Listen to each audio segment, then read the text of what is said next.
Então, meu povo, a gente vai voltar agora para a história da arte. A gente fez alguns capítulos do livro e só para a gente relembrar, a gente falou do Renascimento, a gente falou bastante do Renascimento, a gente falou do Michelangelo, do Leonardo da Vinci. A gente já entendeu que o Renascimento é o momento de renascer em relação ao período medieval, tanto artístico, econômico, social, político, cultural.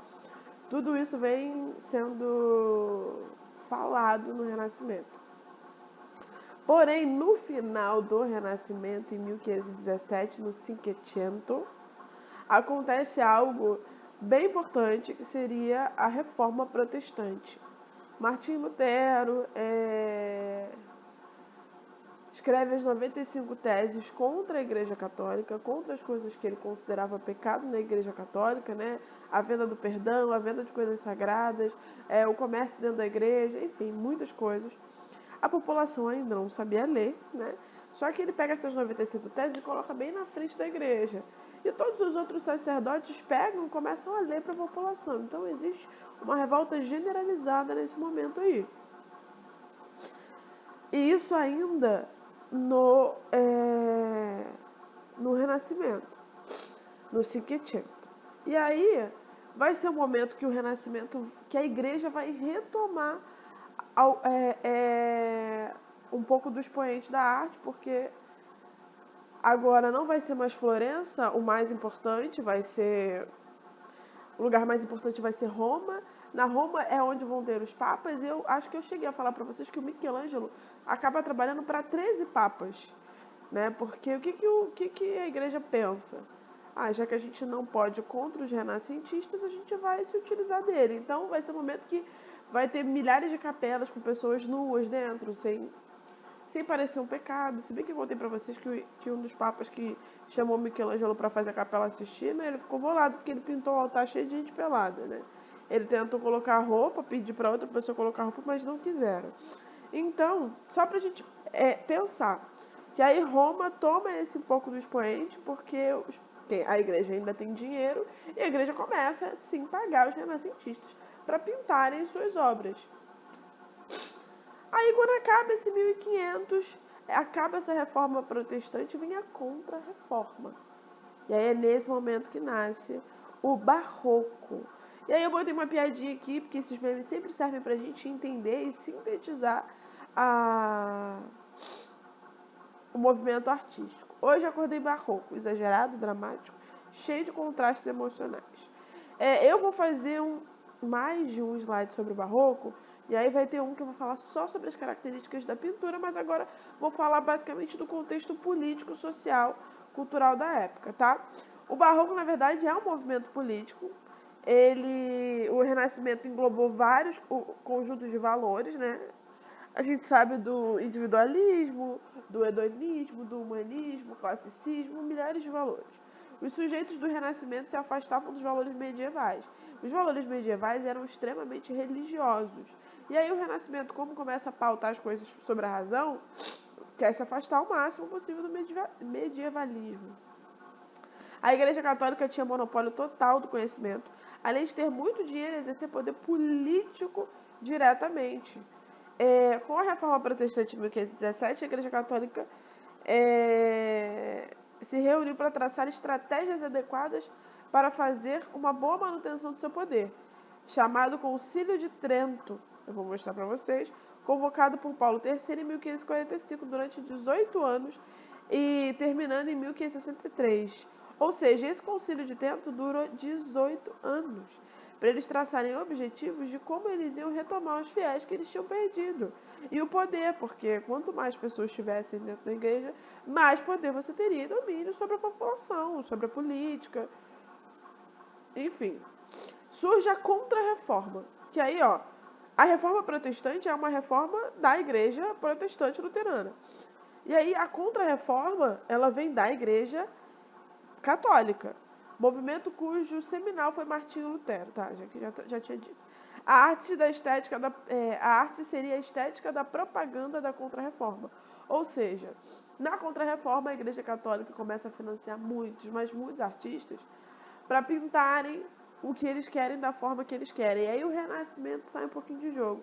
Quer dizer, algumas características do Renascimento técnicos, algumas características técnicas do Renascimento vão continuar, que são as pinturas mais humanizadas mesmo. Eles não vão voltar à era medieval em que era tudo muito deformado, não.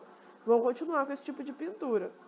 O que vai mudar são as técnicas usadas para dar um pouquinho mais de dramaticidade, para fazer com que o fiel consiga entender a história de Jesus, trabalho de luz e sombra, mas isso eu vou falar mais futuramente. E a reforma contestou a doutrina da Igreja Católica e parte de seus dogmas, isso a gente já falou. Enaltecimento da adoração às imagens, rejeitadas pelos reformistas, buscava propagar a fé católica e sensibilizar as massas. Tendo surgido na Itália entre o século XVI e XVII, expandiu-se por toda a Europa pelas colônias portuguesas e espanholas. Até porque a gente vai ter barroco no Brasil e a gente vai falar um capítulo só do barroco no Brasil, que é bem legal como que a gente consegue ver até hoje em igrejas como é o barroco. Inicialmente o termo barroco, na verdade, era uma denominação pejorativa. O que quer dizer pejorativo?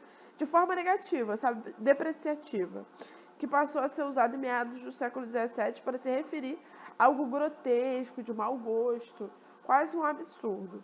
E aí foi usado em alusão às obras desse período, que elas apresentaram uma tendência ao dramático, à simetria e à extravagância, em contraposição ao ideal clássico e à harmonia, equilíbrio e simetria. O que isso quer dizer? As obras daqui para frente vão ser mais assimétricas, extravagantes e dramáticas, justamente para chamar mais a atenção do espectador, né? Esse era o objetivo da igreja. Não tinha aquela beleza e aquelas cores claras que tinham no Renascimento. Na pintura e na arquitetura, na escultura. Na pintura, arquitetura e escultura, recursos dramáticos como contraste de linhas retorcidas. Aqui eu vou falar bem básico, mas eu vou falar pautadamente um de cada vez. Embora tenha surgido na Itália, a arte barroca se dissemina por vários lugares da Europa, inclusive para a América também. Sempre desapegada do belo, do ideal e pautada numa outra forma de ver o mundo.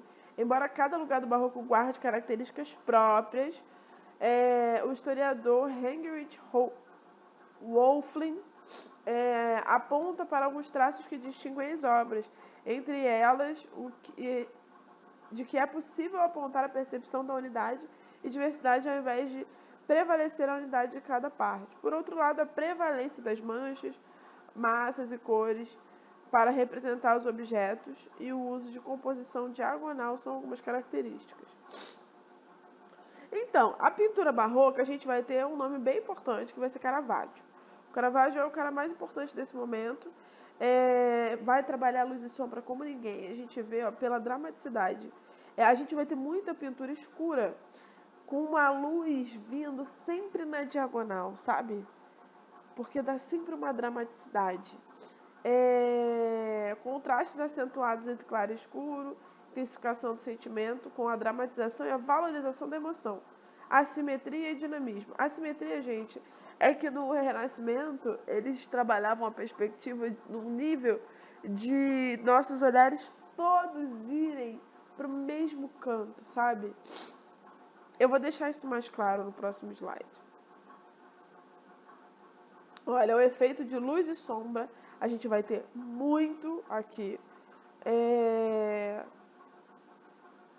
A gente vai ter sempre um quadro em que essa luz vai enaltecer algumas pessoas e depois vai ter uma parte muito escura, tá vendo? A técnica de claro escuro, que é chiaroscuro, foi facilitada pela criação e popularização da tinta a óleo, que tornava mais fácil fazer misturas e criar passagens tonais mais delicadas. Nessa técnica, os artistas aplicavam uma base escura sobre a qual iam sobrepondo os tons mais escuros. Velázquez, a gente também vai falar de Velázquez. A gente vai analisar esse quadro, porque é incrível a análise dele. Olha, tá vendo que eles não trabalham tanto, a maioria deles não trabalham tanto o fundo? É justamente para dar ênfase e dramaticidade para quem está no foco. Isso aqui é uma pintura de São Tomé duvidando das feridas de Cristo. Outro efeito é a dramaticidade, que significa em francês enganar o olho, tromper l'œil. Essa técnica, na verdade, ela era utilizada nas pinturas feitas em telas nas igrejas. E aí era conhecida desde a antiguidade, mas somente na criação dos efeitos ilusórios da perspectiva no Renascimento, que aí permitiu criar essas janelas imaginárias. A gente vai ter também características cruciais para a arquitetura. Dentro, as igrejas barrocas são extremamente pintadas, tá vendo? E aí, ó, o barroco dominou a arquitetura, a pintura, a escultura, a literatura e a música. A música é ótima, porque eu vou mostrar para vocês. E foi a reafirmação do poder da fé, da Igreja Católica, basicamente. Foi a propaganda da Igreja Católica. A gente acaba por aqui, na verdade. Essa aqui eu não quero que a gente faça, não. E eu acho que eu botei errado. Enfim, só olhem isso aqui.